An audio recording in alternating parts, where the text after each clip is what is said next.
Sir வணக்கம். வணக்கம். நல்லா இருக்கீங்களா? நல்லா இருக்கேன் சார். நீங்கள் எப்படி இருக்கீங்க? நல்லா இருக்கு. சொல்லுங்கள். ஓகே சார், இயக்குனர் இமயம் பாரதிராஜா அவர்களின் அரசியல் பார்வை எப்படி இருந்துச்சுங்க சார்? அதாவது பாரதிராஜா அவர்கள் மறைவை ஒட்டி நிறைய பேர் வந்து பேசுனாங்க. அவரோட பழகுனவங்க, பயணித்தவங்க, அந்த மாதிரி நிறைய பேர் பேசுனாங்க. பேசும்போது அதில் வந்து வெறும் திரை சார்ந்து மட்டும் இல்லாமல் அவர் மண் சார்ந்து நிறைய படங்களை கொண்டு வந்தார். ஒரு ஸ்டுடியோக்குள்ளே மட்டும் இருந்த கேமராவை கிராமங்களுக்கு கொண்டு போனார் மட்டும் இல்லாமல் நிறைய அரசியல் கருத்துக்கள் வந்து பாரதிராஜா வந்து கொண்டு வந்திருக்கிறார் படத்துலையும் மட்டும் இல்லாமல் நடப்புலையும் அவர் வந்து செயல்படுத்தி காட்டியிருக்கிறார்.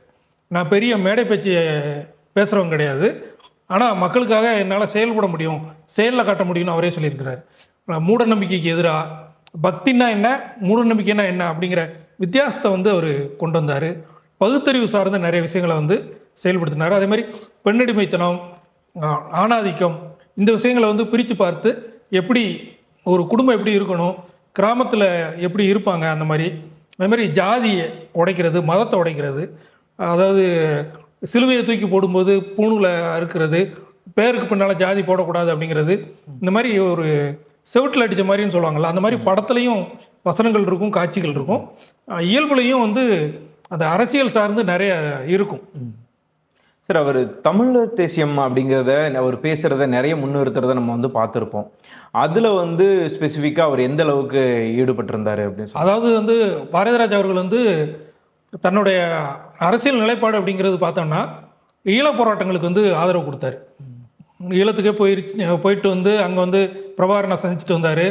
அதில் வந்து சொல்லியிருக்கிறார், பிரபாகரனுடைய ரோல் மாடல் வந்து சுபாஷ் சந்திர போஸ் அப்படின்னு சொல்லி அவர் சொன்னார் அப்படின்லாம் சொல்லுவார். அப்புறம் வந்து 2008 அந்த சமயத்தில் வந்து ஈழத்தில் வந்து ஒரு கடுமையாக இருக்குது. அப்போது அந்த சமயத்தில் வந்து இந்திய அரசு அவங்களுக்கு உதவி செய்கிறாங்க இலங்கை அரசுக்கு அப்படின்னு சொல்லி அந்த மாதிரி பிரச்சனைகள் வரும்போது கடுமையான போராட்டங்களை வந்து முன்னெடுத்ததில் பாரதிராஜாவுக்கு வந்து முக்கிய பங்கு உண்டு அந்த இதில். ஆமாம், அதில் கூட அந்த மத்திய அரசு வழங்கின அந்த பத்மஸ்ரீ விருதை கூட அவர் வந்து நான் திருப்பி அனுப்பதாக அறிவிச்சிருந்தார். ஆமாம், அதாவது மேடையிலே என்ன சொல்லுவார் அப்படின்னா, நான் வந்து இந்திய அரசு தான் போராட்டம் நடத்துகிறாங்கன்னு எல்லாம் சொல்கிறாங்க, அப்போ என்னுடைய எதிர்ப்பை காட்டுறதுக்கு நான் அந்த பத்மஸ்ரீ விருதை வந்து தூக்கி எறிகிறேன் அப்படின்லாம் சொல்லி ஆவேசமாக பேசுவார். பேசிட்டு அந்த விருதையும் திருப்பி அனுப்பிட்டார். அது ஒரு சர்ச்சைக்குரியதாக மாறிச்சு.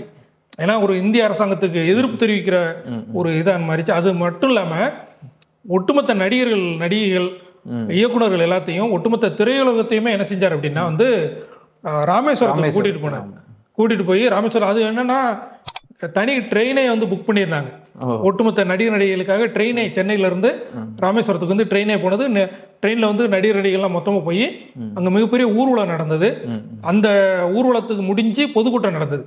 அந்த பொதுக்கூட்டத்தில் வந்து இயக்குனர் அமீர், இயக்குனர் சீமான் பேசுகிறாங்க. அதுக்கப்புறம் வந்து கடைசியாக வந்து பாரதிராஜா பேசுகிறார். என்னோட தம்பிகள், பாரதிராஜா பேசும்போது சொல்லும்போது சொல்கிறாரு, என்னோட தம்பிகள் அமீர், சீமான் 2 பேரும் என்னெல்லாம் சொல்லணும்னு நான் நினச்சனோ, மனசில் நினச்சதெல்லாம் அவங்க சொல்லிட்டாங்க அப்படின்னு. சீமான் அப்படிங்கிற அரசியல் தலைமை, ஒரு ஆளுமை உருவாகிறதுக்கு முக்கிய காரணம் வந்து அந்த ராமேஸ்வரம் பொதுக்கூட்டம். நிறைய பேர் வந்து அதை நேரலையில் வந்து, அப்போ ஒரு சில தொலைக்காட்சிகள் தான் இருந்துச்சு, மக்கள் டிவியில், சன் டிவிலலாம் அதை நேரலை பண்ணாங்க. அந்த உடைய ஆவேசமாக இருந்த அந்த பேச்சு, அது தொடர்ச்சியாக தான் சீமான் வந்து ஜெயிலுக்கு போனார். அதுக்கப்புறம் தான் வந்து நாம் தமிழர் கட்சி தொடங்குறாரு. இந்த மாதிரி ஒரு அரசியல் ஆளுமையாக சீமானை உருவாக்குனதில் வந்து பாரதிராஜாவுக்கு பெரும்பங்கு உண்டு. எம்ஜிஆரோடையும் நெருங்கின தொடர்பு வந்து பாரதிராஜாவுக்கு உண்டு. ஆமாம், எம்ஜிஆர் அவர்களுமே ஈழ அரசியலை வந்து தொடர்ந்து ஆதரவு கொடுத்ததாக தான் நம்ம வந்து பார்த்துட்டு இருந்தோம்.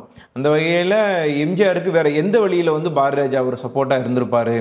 எம்ஜிஆருடைய உதவி அப்படின்னா, பாரதிராஜாவோட அலைகள் ஓய்வதில்லை படத்துக்கு வந்து எம்ஜிஆர் வந்து பாராட்டுறாரு, அந்த படத்தை பார்த்து பாராட்டுறாரு.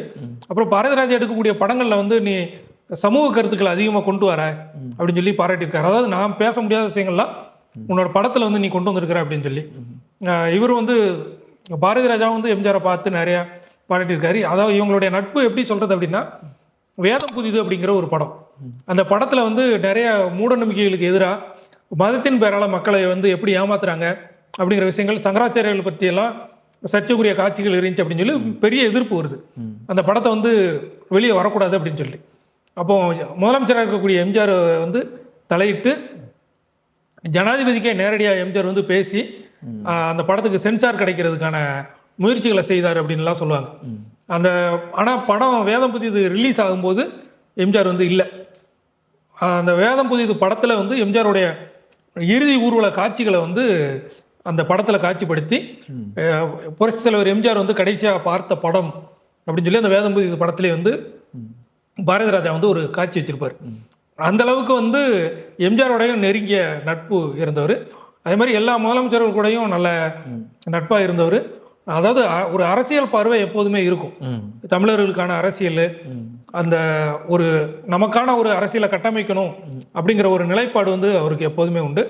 எல்லாருக்கும் உரிமை கிடைக்கணும் அப்படிங்கிறதுலையும் உண்டு. இது முக்கியமாக வந்து என்ன சொல்லுவாங்க அப்படின்னா, பாரதி ராஜா மேலே ஒரு கள்ளர் சமூகத்தினுடைய வாழ்வியல் சார்ந்து தான் நிறைய விஷயங்கள் சொல்றாரு அப்படிங்கிற ஒரு பார்வையை வந்து வைப்பாங்க.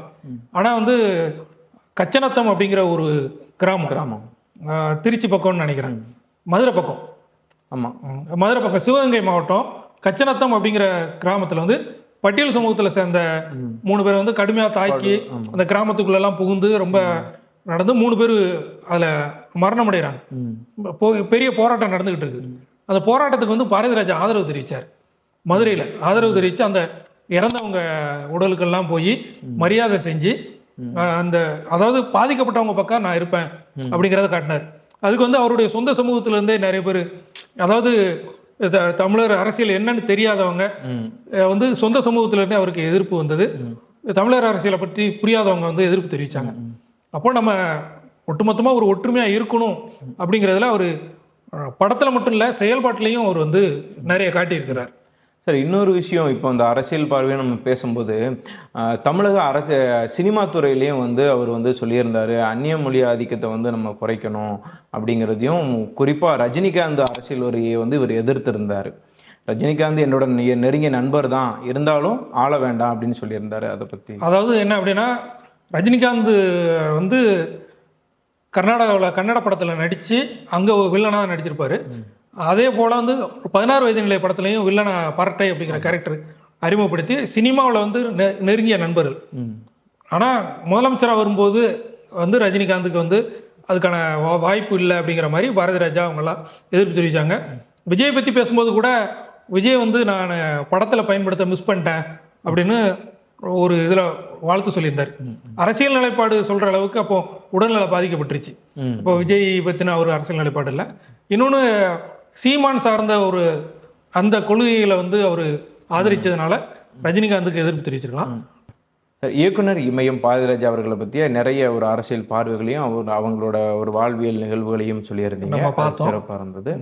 அதுக்கான நன்றி. நம்மளுடைய ஒரு மரியாதையாக நம்ம வந்து அதை இது பண்ணிக்கலாம். கண்டிப்பாக பாரதிராஜா அவர்களுக்கு இந்த நேரத்தில் ஒரு இயக்குனர் இமயத்தை நம்ம இழந்து நிற்கிறோம். அவருக்கான நம்ம மரியாதையாக இந்த ஒரு நிகழ்வை நம்ம பார்க்குறோம். நன்றி. நன்றி.